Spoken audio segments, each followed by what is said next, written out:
Hello, आप सभी को मेरा प्यार भरा नमस्कार। आज मैं कविवर जयचंद वरदाई द्वारा रचित पृथ्वीराज रासो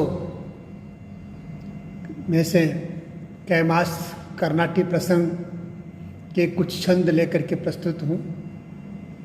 इन छंदों की व्याख्या आपके सम्मुख प्रस्तुत कर रहा हूँ। इससे पहले वाले वीडियो में पृथ्वीराज रासो के बारे में संक्षिप्त जानकारी आपके सम्मुख प्रस्तुत की थी।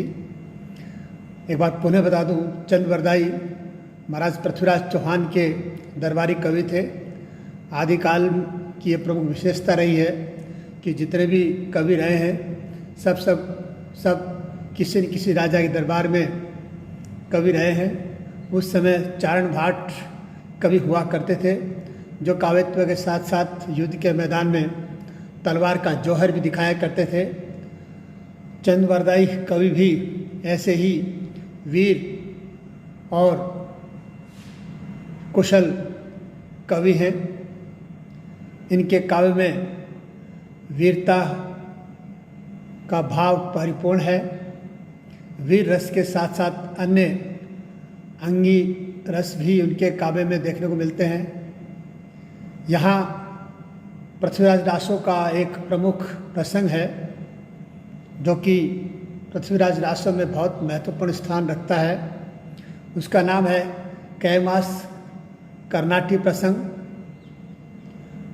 प्रसंग कुछ इस प्रकार है कि संयोगिता के विवाह के समय जयचंद ने पृथ्वीराज रासो को ऐसा नगण्य काम सौंपा जिससे सुनकर के महाराज पृथ्वीराज बहुत नाराज हुए।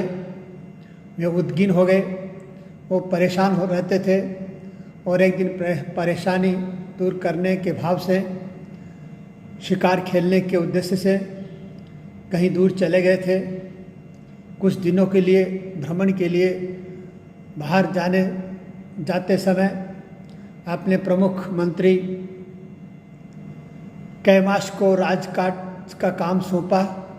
कैमास बहुत एक वीर और साहसी और कर्तव्यनिष्ठ प्रमुख मंत्री था। महाराज पृथ्वीराज को उनके ऊपर बहुत गहरा विश्वास था, इसलिए उनको राजकाज सौंपकर निसंकोच भाव से बिना किसी भय के महाराज पृथ्वीराज रासो अपने प्रदेश से बाहर घूमने भ्रमण के उद्देश्य से चले गए। पीछे से कैमास ने कुछ दिन तो काम ठीक से किया, पर वहाँ एक जो दासी थी जिसका नाम कर्नाटी है कि प्रेम जाल में फंस कर के भौतिक सुख सुविधाओं में लीन हो गए, भोग विलास में इतने लीन हो गए कि राजकाज का काम भी ध्यान नहीं रहा। इसी बीच महारानी को इस बात का जब पता चला तो महारानी ने पृथ्वीराज के पास ये समाचार भेजा कि आपका महामंत्री कर्नाटी के साथ में प्रेम लीलाओं में मग्न है, राजकाज की तरफ ध्यान नहीं दे रहा है, वह कर्तव्यच्युत हो गया है, कृपया आकर के उसकी संभाल करें। महाराज पृथ्वीराज इतने अधिक क्रोधित होते हैं कि वे रातों रात चल कर के आते हैं और रातों रात आकर के कैमास का वध कर देते हैं और कहीं गाड़ देते हैं। फिर तुरंत उसी समय वापस चले जाते हैं और जब सुबह आते हैं तो सबसे कैमास के बारे में पूछा जाता है कि कैमास कहाँ है, पर कोई भी व्यक्ति उत्तर देने में असमर्थ है, क्योंकि किसी को कुछ कानों कान खबर भी नहीं हुई कि कैमास का क्या हुआ। और इसी बीच जब चंद वरदाई से पूछा जाता है कि तुम बताओ, तुम तो बड़े भक्त हो, शिव के आराधक हो, तुम्हें तो जरूर पता चलता होगा कि कैमास कहाँ गया है, क्या हुआ उसका। तब कहते हैं कि माँ सरस्वती ने उसी रात को चंद वरदाई को कैमास के वध की कथा सुना दी थी। तो चंद वरदाई ने बताया कि महाराज इस तरह से रात को उनका वध किया गया महाराज के द्वारा, और ये बात मुझे माँ सरस्वती ने रात को सपने में आकर बताई थी। खैर, कथानक जो भी हो, कथानक की जो कल्पना की गई है, ये कवि की अपनी कल्पना शक्ति का कमाल है। महाराज उससे बड़े प्रसन्न हुए और महाराज ने स्वीकार किया कि हाँ, कैमास का वध मैंने किया है और इसीलिए किया है।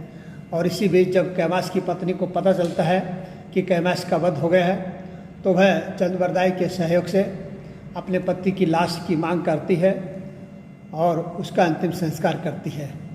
तो ये वही प्रसंग है जब कैमास को राज्य सौंप करके महाराज पृथ्वीराज अपने राज्य से दूर आखेट के लिए चले गए थे। उसी प्रसंग की व्याख्या मैं आपके सम्मुख रख रहा हूँ। पहला पद है, दिली चौहान तपे अति तेज, खग वर चंपी देश,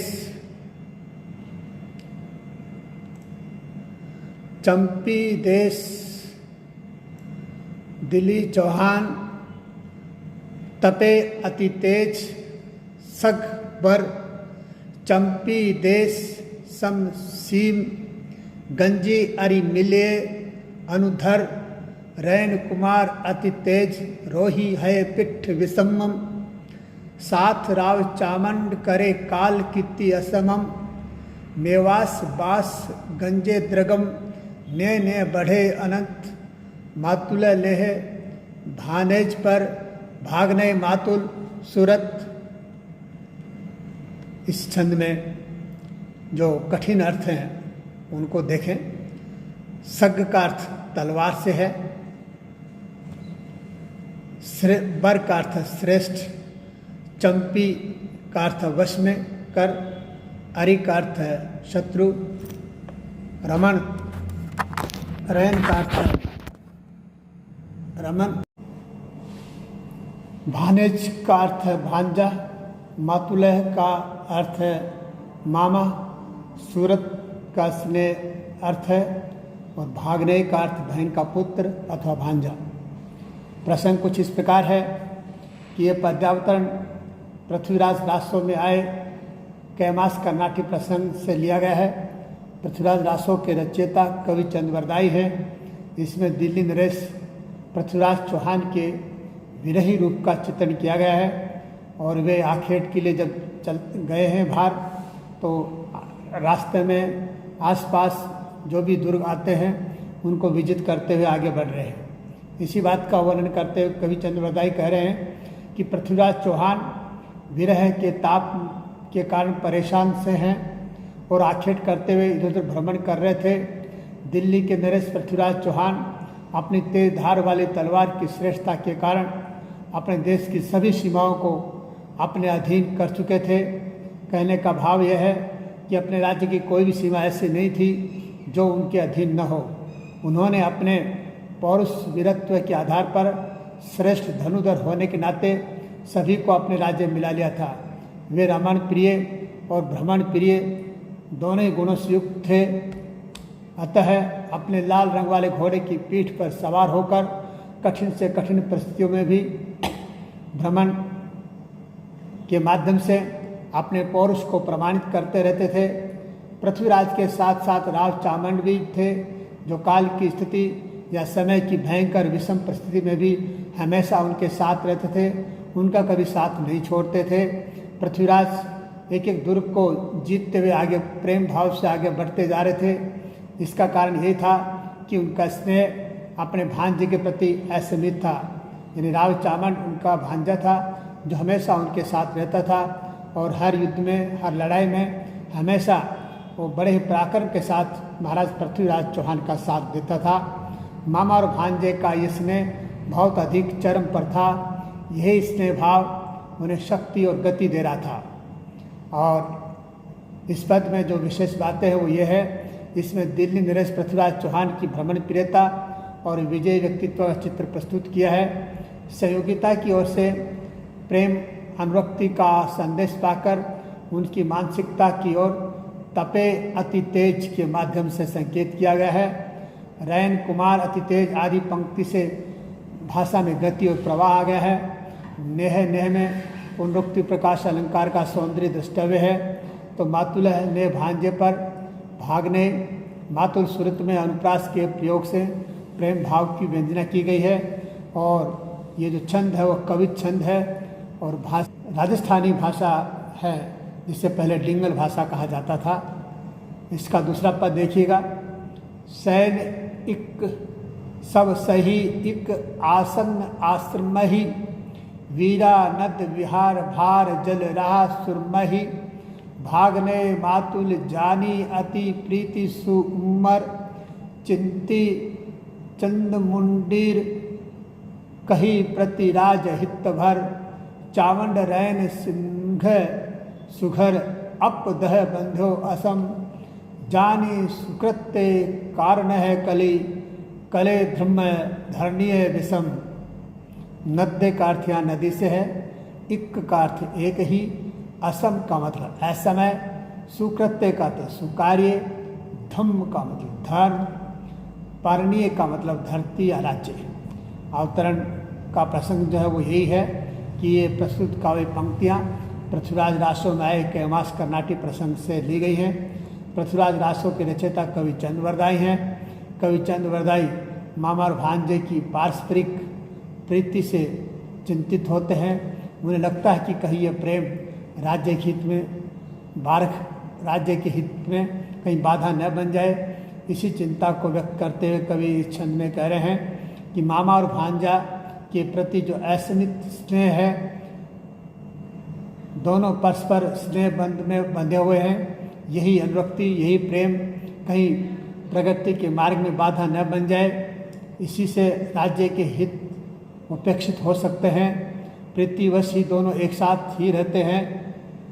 कभी न कभी इसका राज्य को नुकसान हो सकता है। ये दोनों साथ साथ ही नदी किनारे विहार करते हैं। इसी कारण दोनों के मन में परस्पर प्रेम भाव निरंतर उमड़ता रहता है। चावंड का प्रतिनिधि अपने आप ही इससे जुड़ गया है, या कहे कि असमय ही असमान स्थितियों में भी स्वतः ही व्यवस्था के बंधन में बंधा हुआ है। ये कठिन से कठिन परिस्थितियाँ राज्य के लिए हितकारी नहीं हैं।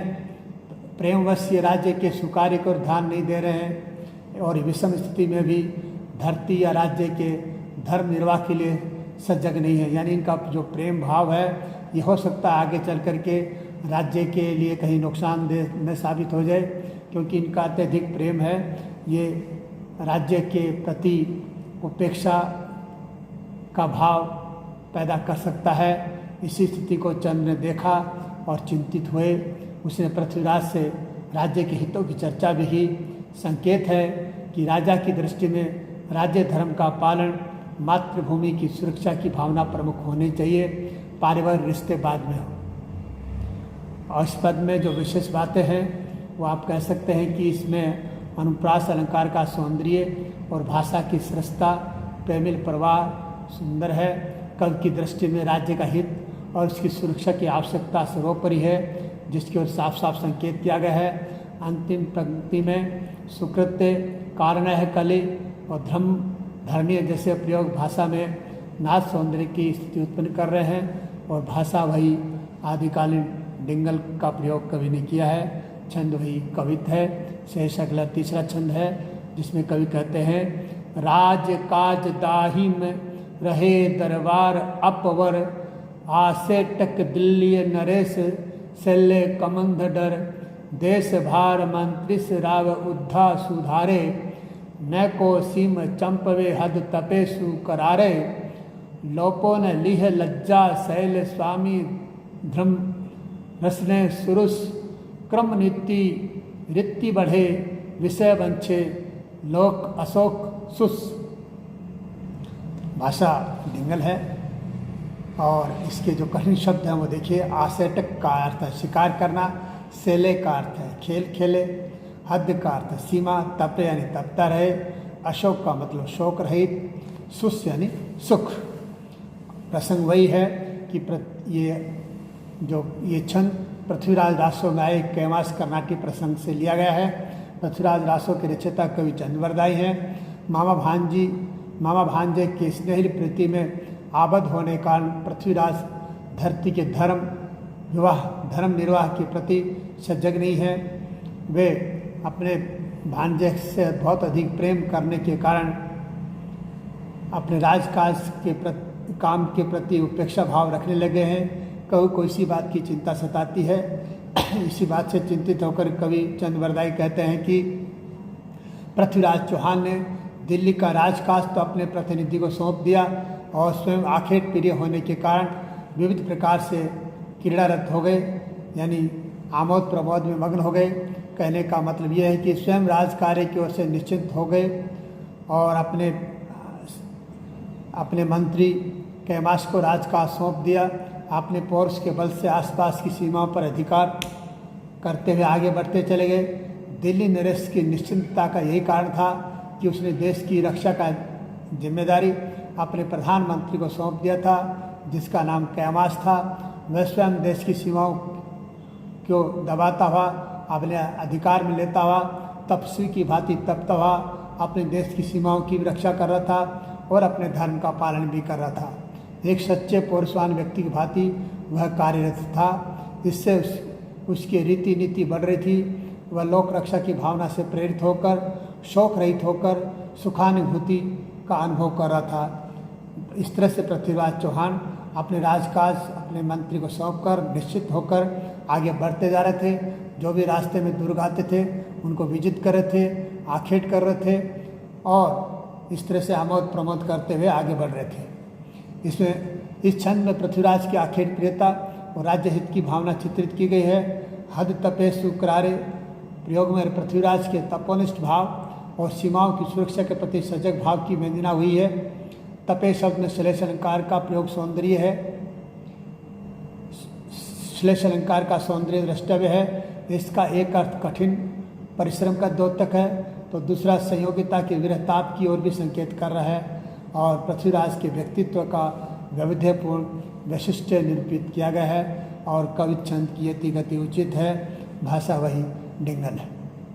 चौथा पद, राज चित्त कै मास दासी गया, नीर चित्त बर कमल कमल चित्त बर भान गए, भंवर चितम भमरी सु भंवर रतोसु कुसुम रस ब्रह्म बहिए लोय रत्यो लोय रत्योसु अधम रस, उत्तमंग इस धरी गंग को गंग उलटी फिर उदधि मिली।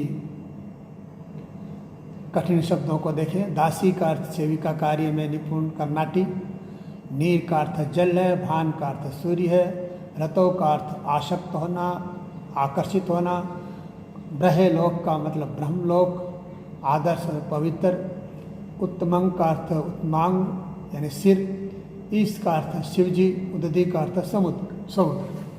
प्रसंग ये है कि ये छंद कवि चंद्रवरदाई द्वारा रचित पृथ्वीराज लासो के कैमास कर्नाटी प्रसंग से लिया गया है। पृथ्वीराज आखेट प्रियता के कारण राजकार्य मंत्री को सौंपकर भ्रमण प्रिय हो गया था। उस काल में वही मंत्री कैमास की मनस्थिति का चित्रण कवि ने यहाँ किया है और कैमास की मनस्थिति का चित्रण करते हुए कवि चंद्रवरदाई कह रहे हैं, अब तक राजकार्य में कैमास मन लगाया करता था पर वह अब वैचारिक धरातल पर परिवर्तित हो गया। उसका मन बदल गया। अब उसका मन रमणियों में रमने लग गया।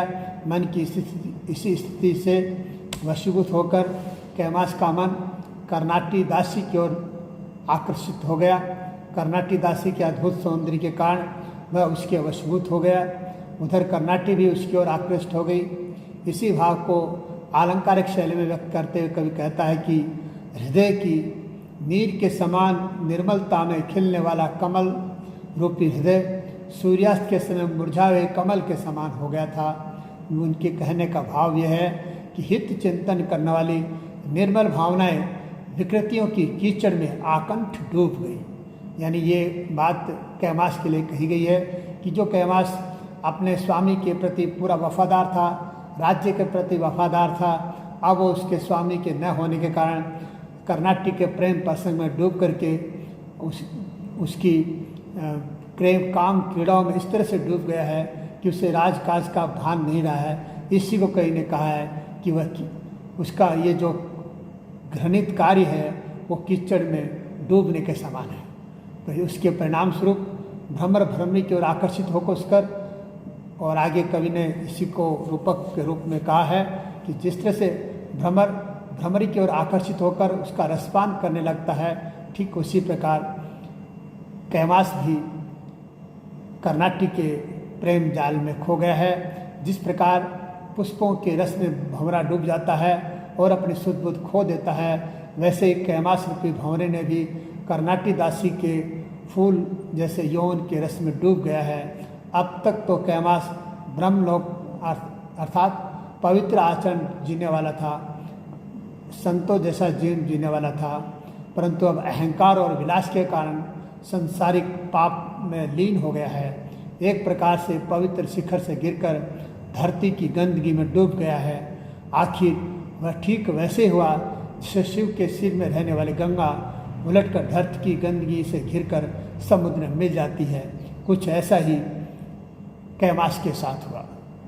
इस छंद में कवि का कल्पना विधान और उसकी प्रतिभा का प्रमाण बहुत ही सुंदर रूप से स्पष्ट हुआ है।